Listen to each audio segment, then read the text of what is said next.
오늘은 출애굽기 3장 1절로 5절 본문의 말씀으로 뇌가 선 곳은 거룩한 땅이니 라는 제목으로 함께 말씀을 드립니다.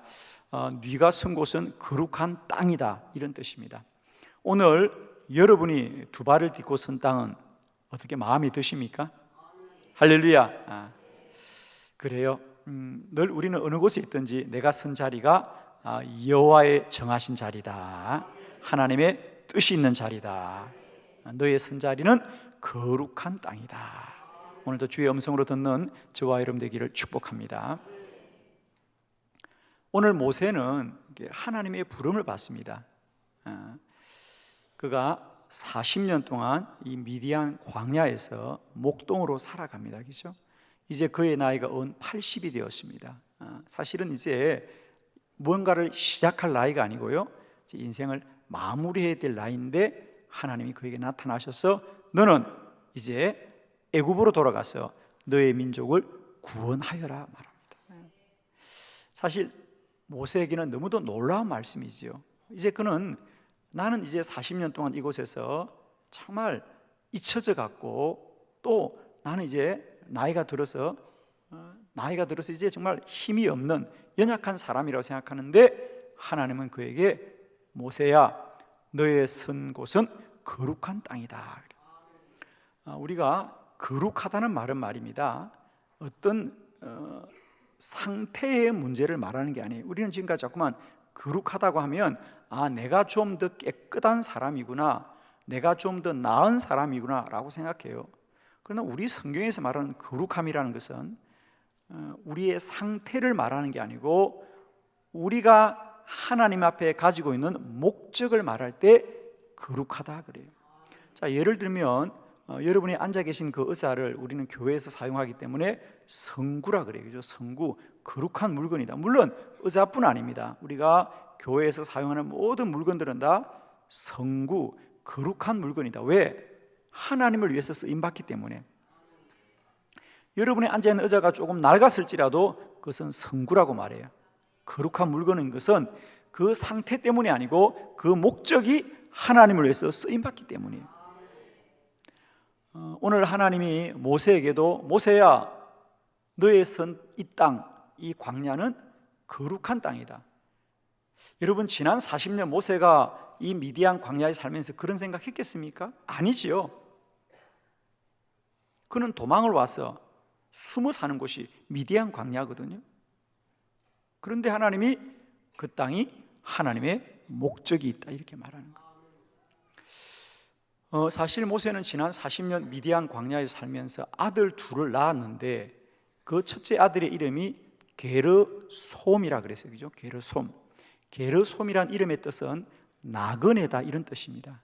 그러니까 그게 모세의 마음을 나타내고 있거든요. 나는 이 미디안 광야에서 정말 나그네처럼 정처 없이 떠돌고 있다, 이런 뜻입니다. 그러니까 자기 인생은 그냥 흘러가는 인생이다. 여러분, 찬송가에도 있지 않아요? 인생은 나그네 길, 어디서 왔다가 어디로 가느냐. 찬송가 아닌가요? 구름이 흘러가듯 떠도러 가는 길에 정일랑 두지 말자, 뭐 막 곡조가 흥얼거리시죠, 여러분. 그죠? 지금 여러분, 우리 인생은 나그네 길이 아니라 순례자의 길입니다. 우리는 목적을 향해 가는 길이에요. 그죠? 세상 사람들은 인생이 흘러가는 인생이다, 정처 없이 간다, 정일랑 두지 말라. 아니요, 정을 두셔야 됩니다. 여러분, 소망을 두셔야 됩니다. 우리 인생길은 나그네 길이 아니고 순례자의 길이다, 사명자의 길이다.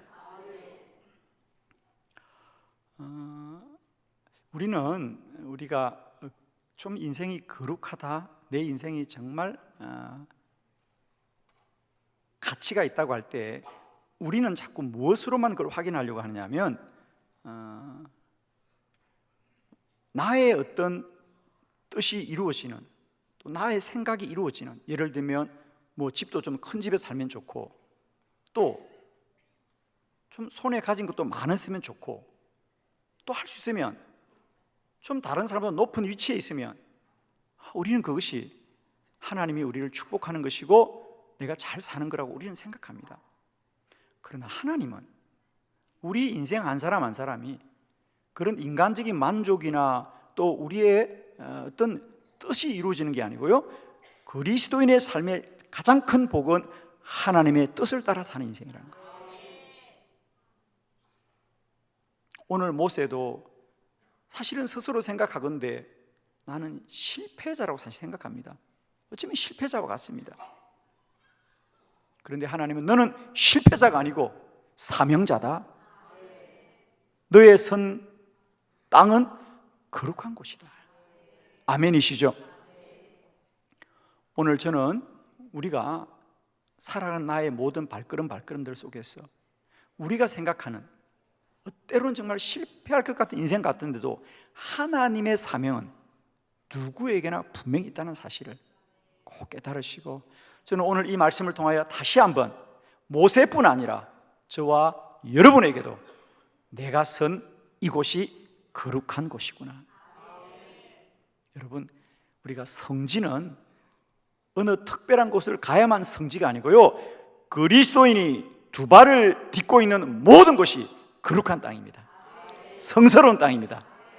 여러분이 선 땅이 성지예요, 여러분. 아멘입니다.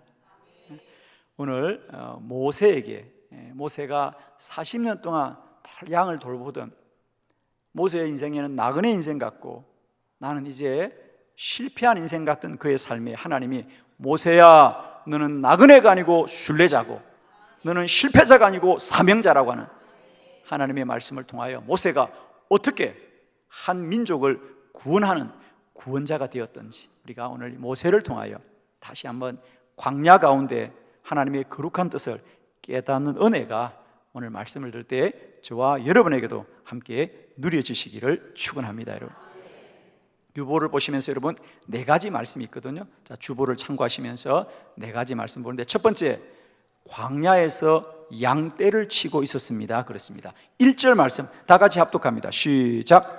모세가 그의 장인 미디안 제사장 이드로의 양떼를 치더니 그 떼를 광야 서쪽으로 인도하여 하나님의 산 호렙에 이르매. 아멘. 자, 여기 중요한 단어 두 단어만 동그라미를 해보겠습니다. 첫 번째, 거기 미디안이라는 곳에 동그라미를 합시다. 미디안.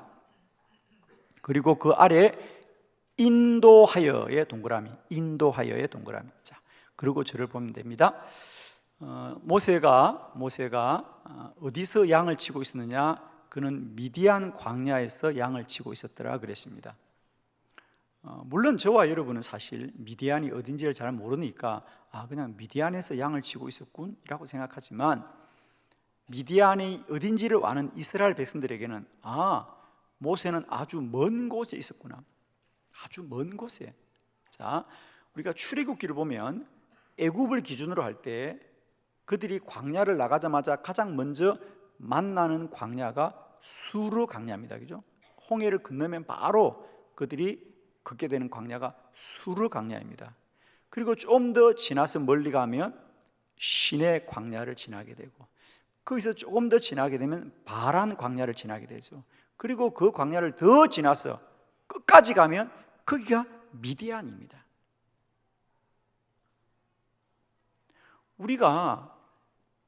내가 오늘 천안을 갔다 왔다 그러면 가까운 곳을 갔다 왔구나. 내가 저희 부산을 갔다 왔습니다. 그럼 우리가 부산을 갔다 왔는데 우리는 마음으로 아주 먼 곳을 갔다 왔다, 그런 뜻이거든요. 그러니까 모세가 미디안에서 양을 쳤다는 얘기는 애굽에서 아주 먼 곳에, 멀리 떨어진 곳에서 양을 쳤구나 그랬습니다. 왜 그랬죠? 왜 모세는 수르 광야나 시내 광야나 바란 광야가 아니고 미디안 광야에 살았습니까? 그렇습니다. 애굽 사람들을 피하여 숨어 있기 때문이죠. 그러니 할 수 있으면 애굽에서 먼 곳으로 가야겠죠. 그래서 모세는 지금 자신의 몸을 숨기기 위해서 가장 먼 곳 미디안으로 갔습니다. 그런데 모세가 그곳에서 40년을 보내죠. 그러면 우리는 깨닫게 됩니다. 모세는 숨어서 40년을 지내지만 하나님은 그 40년을 보호하여 주셨다는 거죠. 전 그래서 아래 구절에 모세가 양들을 인도하여 호렙산으로 이뤘지만은 하나님도 언제나 모세의 인생을 인도하고 있다는 것. 인도하고 있다는 것. 왜냐하면 모세는 정처없이 40년을 보낸 것 같아도 우리 성경은 말합니다. 모세는 그곳에서 40년을 지내는 것이 하나님의 계획이었죠.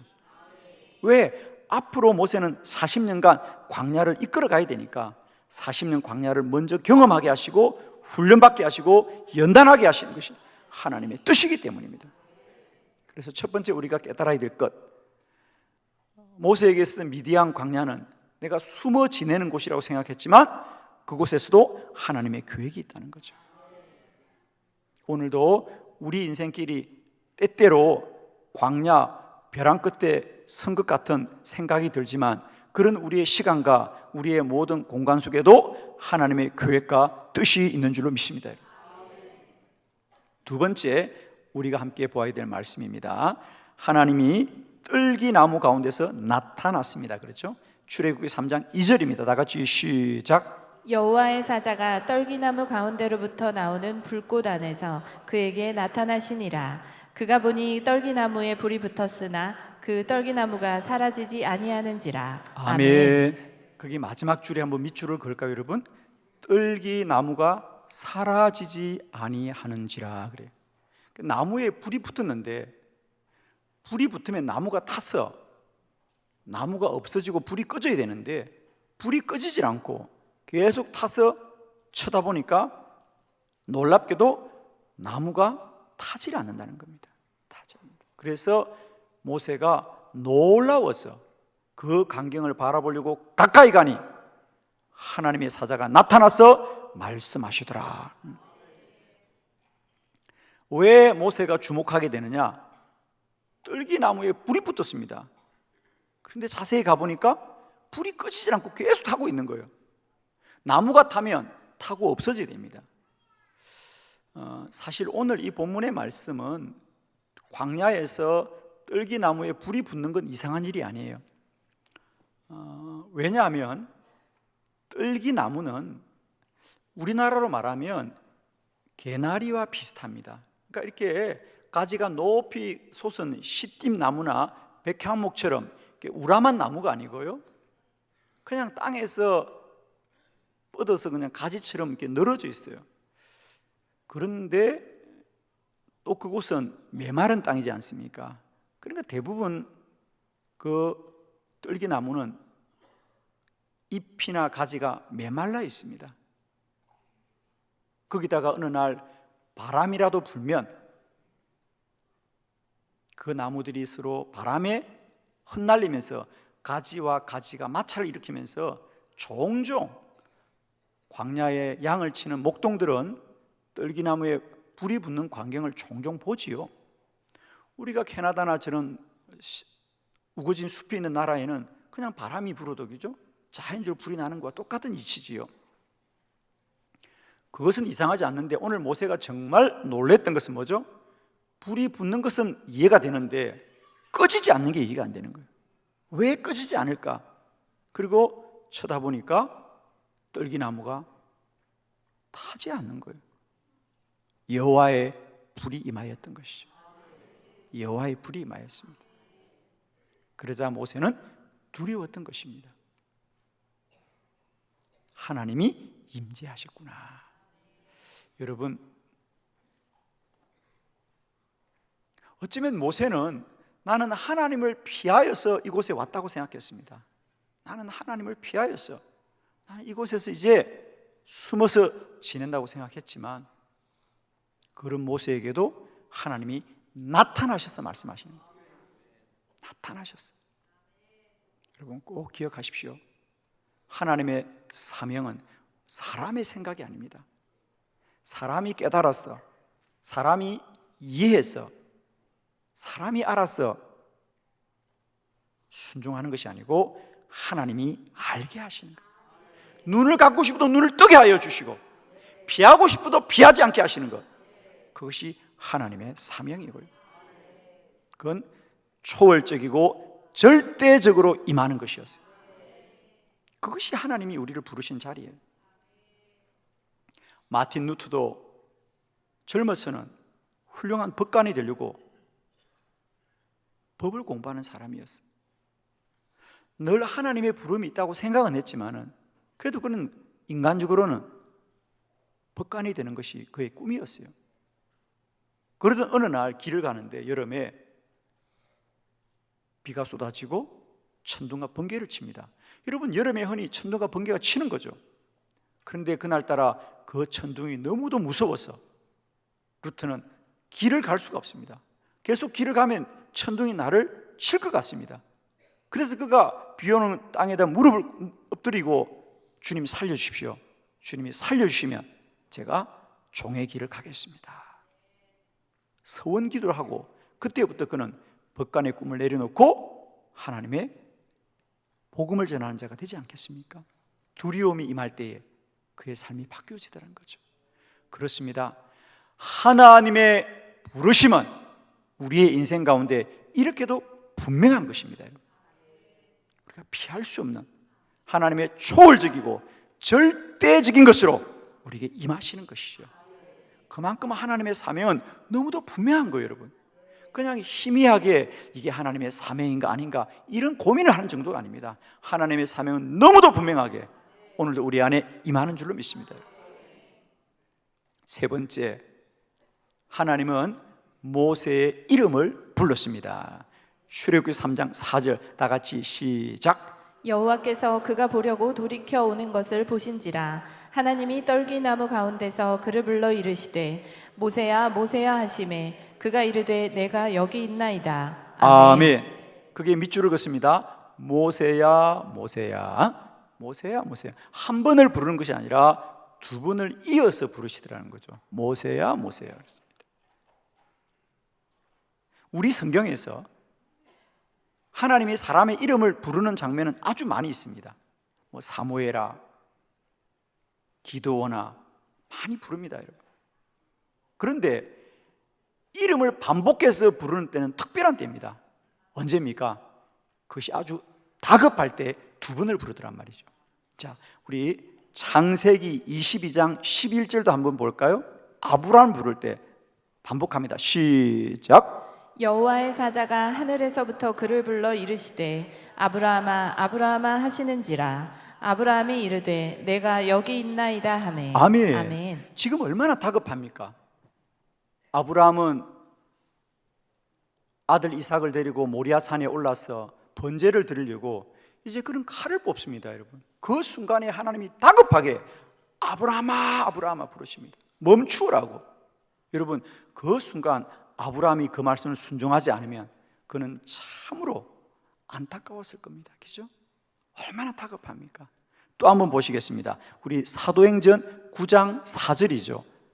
사도 바울을 어떻게 불렀던지 우리 한번 다 같이 합독합니다. 시작. 땅에 엎드려져 들음에 소리가 있어 이르시되 사울아 사울아 내가 어찌하여 나를 박해하느냐 하시거늘. 아멘. 아멘. 마찬가지입니다. 지금 사울은 이렇게 가면 다메섹의 그리스도인들을 다 붙잡아 올 판이에요. 그래서 하나님이 다급하게 사울아 사울아 어찌하여 너는 나를 박해하느냐 다급하게 부르시는 거죠. 하나님의 부르심은 즉각적인 순종을 요청하고 있다는 거죠. 다급하게 부르는 겁니다. 여러분에게 하나님의 뜻이 깨달아지면 그것은 아는 것으로 머물지 말고 즉각 순종해야 될 일인 줄 믿습니다. 우리는 흔히 이렇게 생각합니다. 하나님의 뜻이 깨달아지지만 지금은 제가 좀 바쁘고 지금은 사정이 안 되니까 내년부터 하겠습니다. 다음에 한 번 더 기회가 있으면 하겠다는데 그건 순종이 아니라 불순종입니다. 그런데 우리는 자꾸만 나는 불순종하지 않는다 생각해요.